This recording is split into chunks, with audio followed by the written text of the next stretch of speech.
Hello, how are you? I'm good. It's a little past my bedtime here, but I'm up. Good. What time is it there? 10 in the evening. Okay. So Oh, thanks it's for right doing around this, my mate. it's right around my witching hour. Okay, very good. Well, let's how's your break been? First of all, it must be nice to get home and just recharge and switch off basketball if you can do that. Yeah, I was just thinking the other day, this is the longest I've been home in probably 6 or 7 years. And it's the longest I've been in this house that I just built a few years ago for 3 months in one shot. So Happy for it's Sydney been to be nice one of the to top league. be back and settle in here a little bit and kind of feel like I'm living here more than anything else. And yeah, 6 and 7 years is a long time not to be back for any length of time, and this is the longest that I've been back, so it's been good. Saying that, are you sort of looking forward to getting back to Tassie now as well and getting stuck into the next season?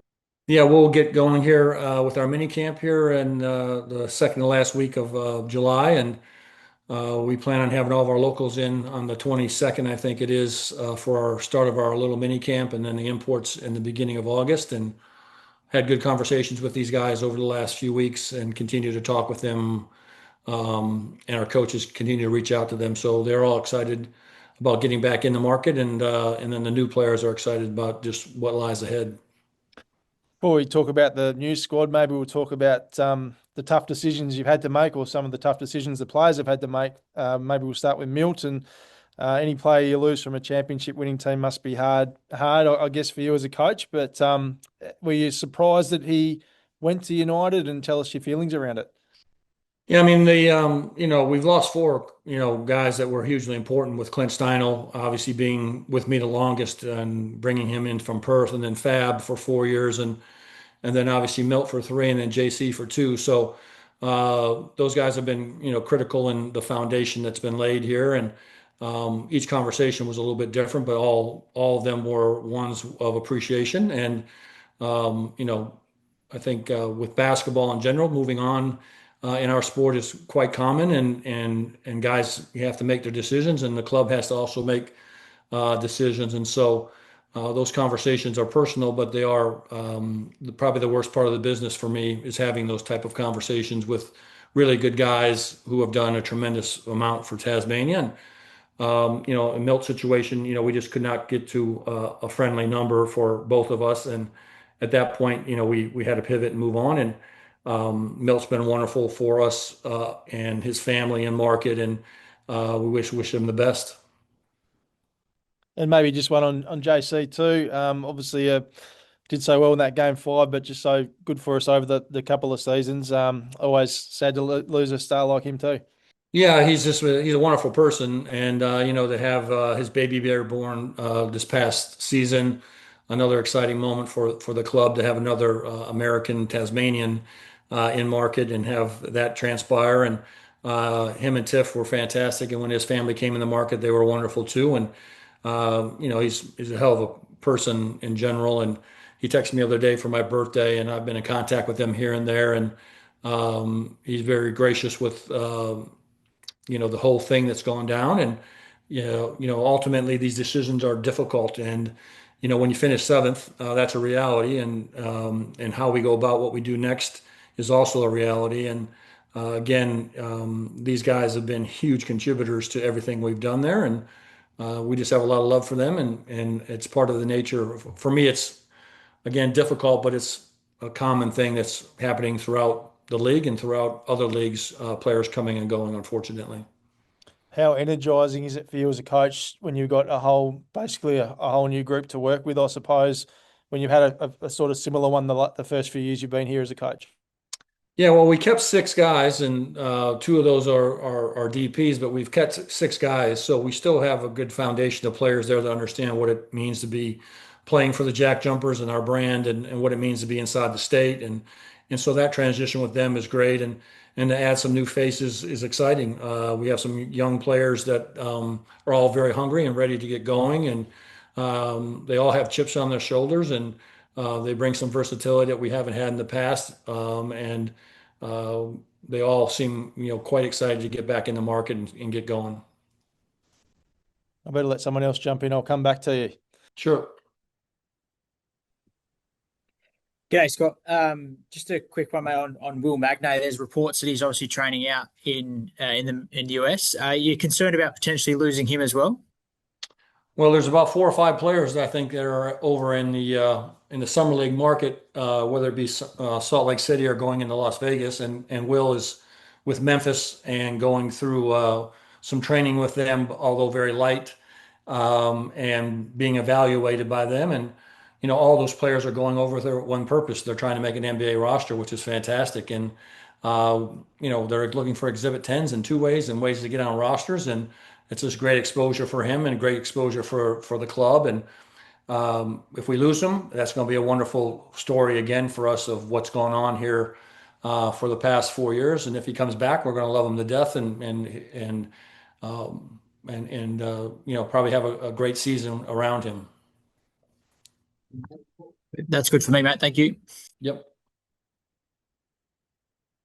Just kind of following on from that, Scott, is it a bit bittersweet for you as a coach, when you risk losing players like Will Magnay?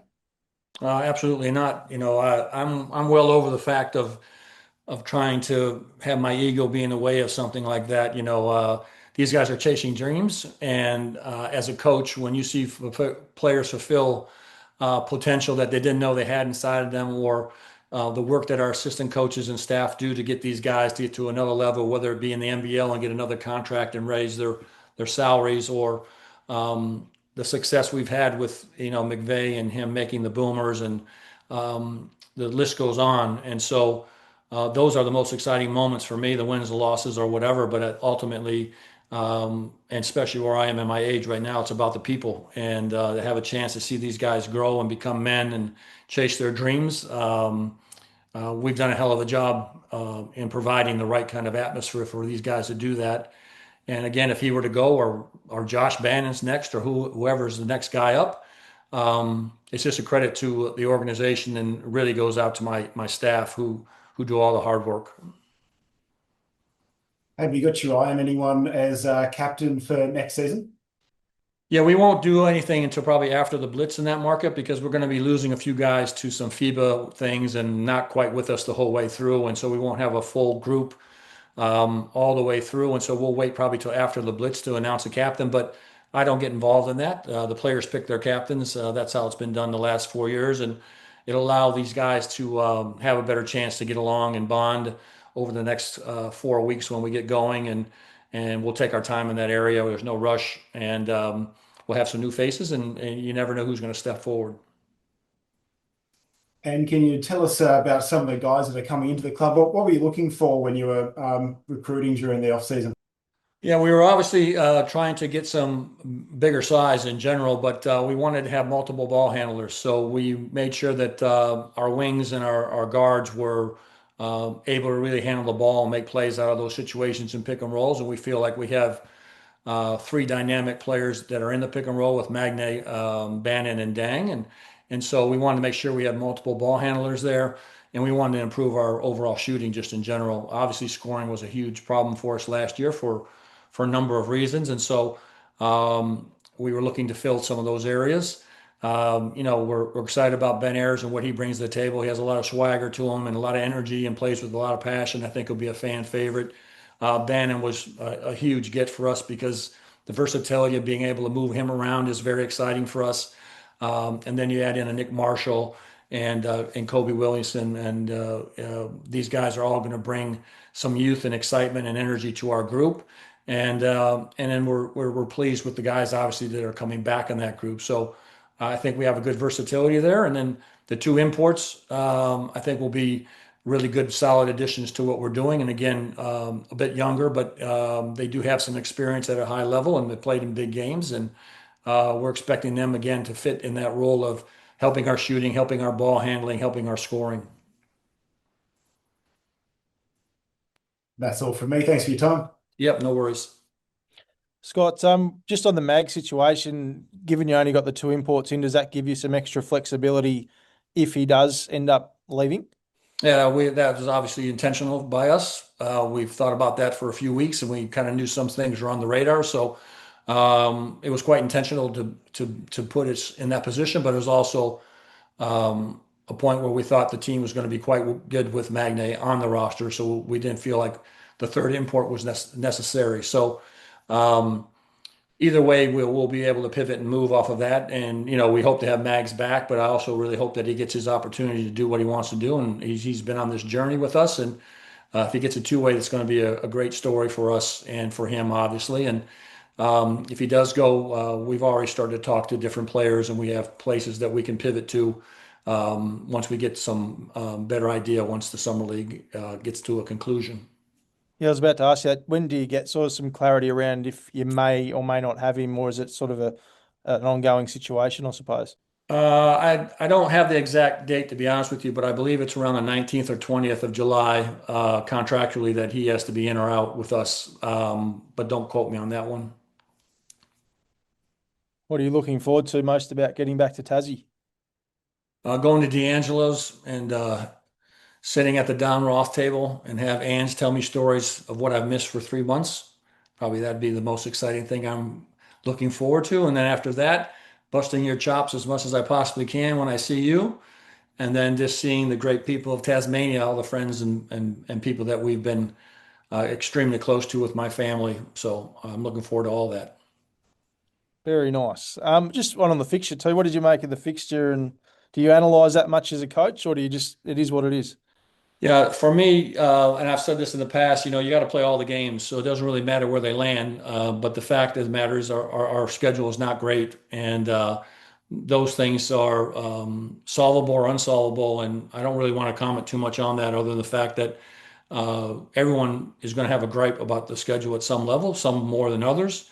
But ours landed in, I think, a very bad spot. And just a little random one. What did you make of Bryce going to Adelaide? It's given you've spent some Yeah, I time. didn't find out until probably a week after that all happened. I don't really, to be honest with you, follow that too much in general why I'm over here. But I was a little shocked that he wasn't going to Japan. That's kind of where I thought he would end up landing in general. And Bryce is a wonderful, wonderful player, but he's also a hell of a human being. So I was very excited for him just in general because he's done so much for him and his family and the way he carries himself. And it'll be an exciting addition for them, obviously, over there. And he's a handful. He's, like I said before, he's one of the best players in the world, not playing in the NBA, and he continues to prove that year in and year out. Thank you very much. Look forward to seeing you soon. You got it, my friend. Scott, just give us a bit of an outline of what the next few weeks looks like until you land back in Tassie. Yeah, I had one yesterday, so we've been Zooming just about every other night with the coaches and getting prepared for mini camp, and then obviously moving up into the Northwest and trying to get all that stuff lined up. So we're just ticking boxes through those areas. I have a few more meetings with these guys before I come back on July 17th. I leave the States. And then when I get there, I think the 22nd, we start mini camp right away, and our players will be in, which will be exciting, the local players. And then shortly after that, the two imports will arrive. So we'll be up and running, and we have a full slate ahead of us. And I think it's going to be quite exciting with the group that we are bringing in. And I think they'll be quite solid and quite competitive. And our coaches are on point, and I'm really excited about adding Nate Burton to our group also. He's been a wonderful addition in the short time we've had him. And I tried to hire Nate my first year.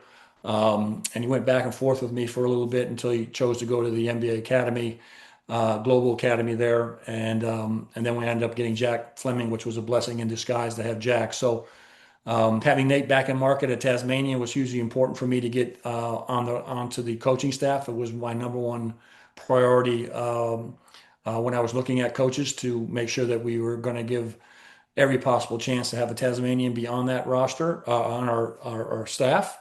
And I'm also excited about, we have only two DPs this year, but we have two practice players coming in that are both Tasmanian. And so having both those two guys in will be fantastic for us. Stratzman will be in with us, and then Gibson up in the Northwest. So we're happy to have those two guys on board for training camp and practice, and to have a couple more Tasmanians involved with the roster. Can I just ask a follow-up on that? I thought I was done, but I'm not. I forgot about the DPs. So will you only take two DPs in, or are you still considering having an official DP? Well, with the fact that we have these two practice players that we're quite happy with. I don't think we're going to need to have to do that. And so we've had two, we've had three, we've had four, we've had practice players, we've had different combinations, and the fact that we have four again, in my eyes, they're practice players, but they're developmental players for us and for our group, in my eyes. And so to have those four is a good group again, and we should be thrilled to make sure that we continue to try to reach out to get as many Tasmanians as we possibly can that deserve to wear that green jersey. Is that Geordie Stratsma you're talking about? Yes. Yeah. Yep. Yep. And what's Gibson's first name? Logan. Logan. Yep. Logan is up in the Northwest. He's playing with the Thunder right now. He's done actually a Yep. very good job up there, and he's kind of in the mode of sardines of the fact that he'll be going to college during the middle of our season. So he'll be able to practice with us, which will be great. And eventually he'll move on into college and come over to the United States. And he's been courted, I think, relatively heavily with a lot of U.S. colleges. And to have him with us will be another, good for the brand. And any thoughts of a next star, or has that ship sailed? That ship sailed. Official, no next star this season. Done. Yeah, to be honest with you, in that market, it's interesting because the college in the United States has kind of destroyed the program that was in the U.S., which was the Ignite team that folded. And eventually, I think that will transpire where it'll be much more difficult to have next stars besides Australians, which is great for the Australian groups, which I love. But in general, you're just better off going to college now. You're making way more money than the next star would, and the college basketball landscape has really changed that market drastically.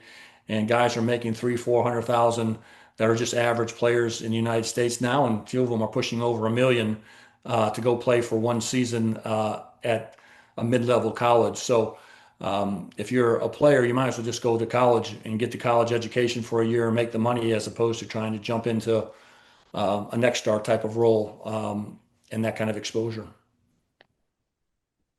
Thank you. Better let you go to bed. Thanks. Everyone done? Thank you very much. Everyone, thanks. Thank you. You good, Nick? Yep. Thank you. Thanks, All right, Scott. guys. Sleep well. See you See you in a soon. couple of weeks. See y'all. See you, KB. See you. Talk to you soon. Bye. See you.